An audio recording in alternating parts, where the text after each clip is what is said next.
Well guys, akhirnya Bitcoin terjadi dead cross hari ini ya. Seperti banyak teman-teman yang nanya, "Bang, gimana ini akan terjadi dead cross?" Nah, menurut pandangan gua, di sini kalau kita lihat ya, sebenarnya Bitcoin terjadi dead cross kemarin ya. Ini story yang lalu, tapi konfirmasinya hari ini. Tapi kalau kita lihat garisnya yang terjadi pada hari kemarin. Sekarang kita hapus dulu resisten yang ini ya. Oke. Kita akan lihat sejarahnya ya, apa yang terjadi setelah dead cross. Oke. Dead cross, yang belum tahu dead cross itu apa, yaitu persimpangan antara MA50 dan MA200. Jadi moving average 50 hari dan moving average 200 hari. Ya, jadi kalau kita bisa bahasa Indonesia kan, dead cross itu sebuah perpotongan kematian ya, dead cross gitu kan. Oke, langsung aja kita ke pembahasannya. Let's go. Gas, bro.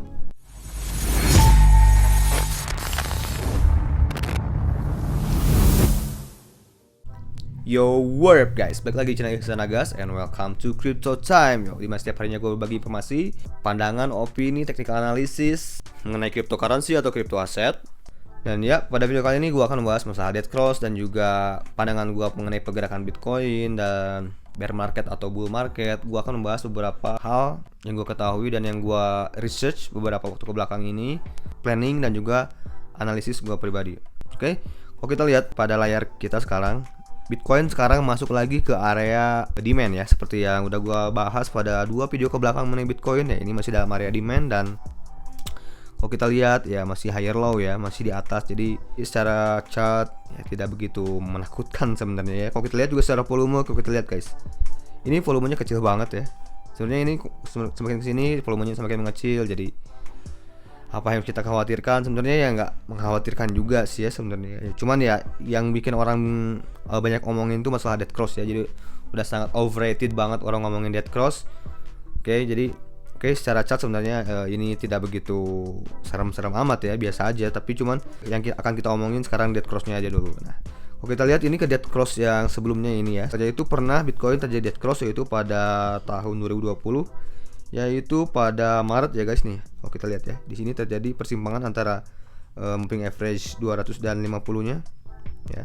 Di sini terjadi dead cross pada tanggal 25 Maret 2020 ini guys ya, terjadi. Terus apa yang terjadi setelah dead cross? Oh ya, seperti yang harus kalian tahu juga, dead cross atau moving average itu adalah sebuah lagging indicator ya. Jadi pergerakan moving average itu dari apa yang telah terjadi ya. Lihat, ini yang terjadi pada tahun 2020 pada Maret ini. Kita zoom. Di sini terjadi dead cross kan ya. Sedangkan bear-nya udah terjadi ya. Setelah dead cross dia malah kembali membuat golden cross dan dia kembali naik lagi.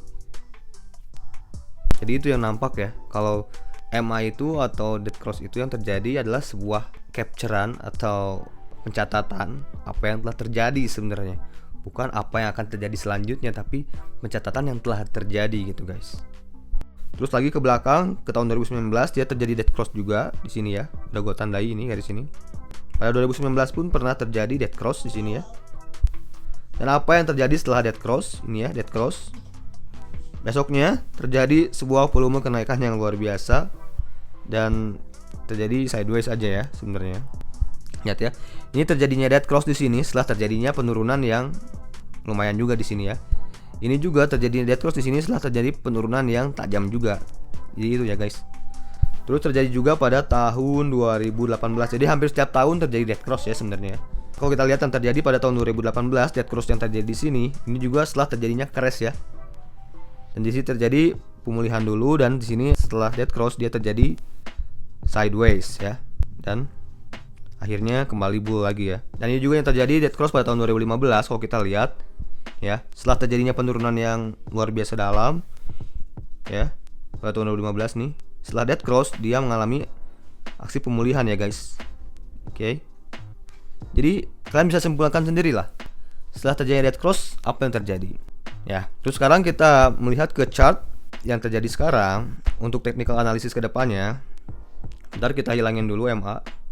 Karena ya MA hanya lagging indikator. Oke. Sekarang Bitcoin masuk lagi ke area demand ya, seperti yang gua bahas. Terus kita rubah ke time frame 4 jam supaya terlihat konsolidasinya seperti apa. Oke. Kalau kita lihat ini ya, ini hapus dulu area demand-nya. Kalau kita lihat Bitcoin ini kembali ke support sebelumnya ya guys ya. Ini tidak terjadi pembentukan support di sini 1, 2, dan sekarang dia kembali lagi membentuk mantul lagi di situ guys ya. Apakah ini akan kuat? Kita lihat konfirmasi beberapa jam ke depan ya, sekitar 1 jam ke depan. Kalau kita lihat dia mantul di situ ya, dia confirm membuat sebuah support lagi di situ ya. Jadi 3 support bisa dibilang ini support kuat juga yang dia bentuk. Jadi bisa dibilang area akumulasi dari area sini memang sudah sangat mencerminkan sekali kekuatannya ya. Jadi ini ya, kalau kita lihat ini area support yang sekarang terbentuk ya.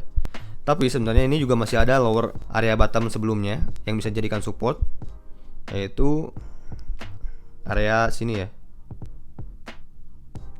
Itu area sekitaran 31.102 ya. Jadi kalau dia tidak bisa kuat bertahan di area support itu, dia juga bisa ke area support selanjutnya, yaitu bottom ini ya. Tapi menurut gua dia butuh sebuah volume lagi untuk dia bisa breakdown lagi. Setidaknya dia harus sideways dulu. Setidaknya dia sideways di sini dulu, sideways, oke. Setelah sideways, dia bisa membentuk sebuah pola selanjutnya. Either dia breakdown dan kembali ke support ini, ataupun dia kembali retest lagi area resisten ini, oke. Begitu.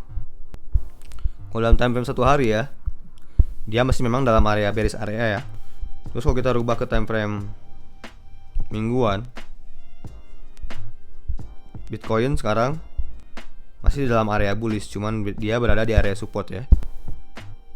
Oke. Jadi key level of Bitcoin sekarang jelas sebenarnya ya, masih di area 30 ribuan. Sedangkan bear market terjadi kalau dalam sejarahnya ya, kalau kita lihat, kalau dia break dari MA ribbon ini guys. Oke, seperti ini yang terjadi pada tahun 2018. Tapi sekarang dalam time frame mingguan ya, Bitcoin masih di atas atau masih di dalam. Sekarang juga candlenya lihat masih di dalam MA ribbon ya, masih dalam area bullishnya dari MA ribbon. Jadi terlihat dalam time frame mingguan masih still bullish ya. Dead cross ini adalah sebuah fase pemulihan atau dimana kita kembali mencari fase golden cross jadinya ya. Dan gue juga punya data mengenai ini.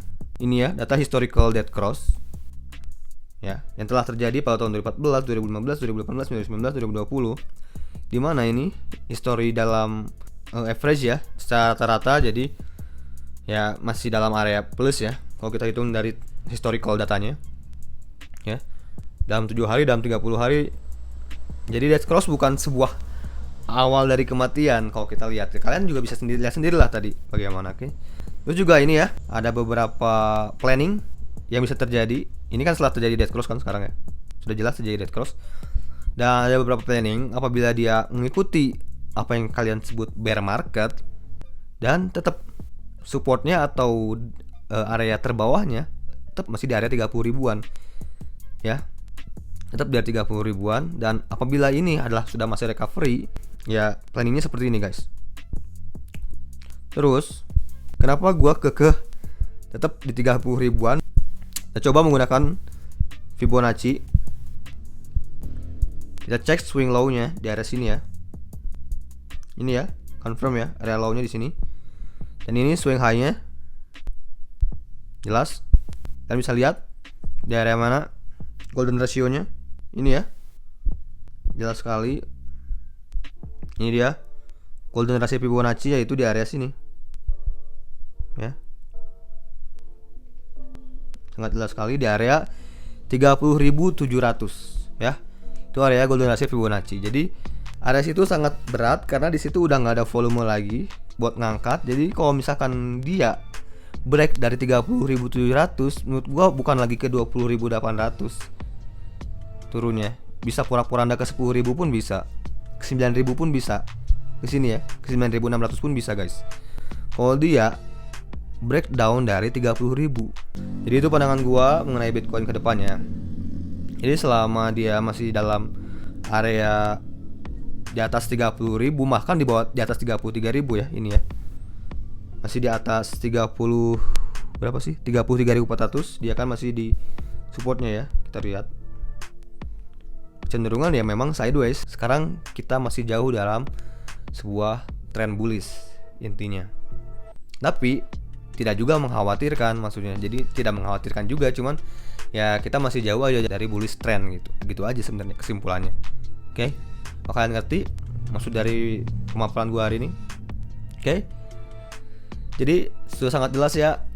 Menarik banget sebenarnya. Oke, sampai ketemu di video gue selanjutnya. Salam cuan to the moon. Jangan lupa like, comment, share, dan subscribe. Gas bro and peace.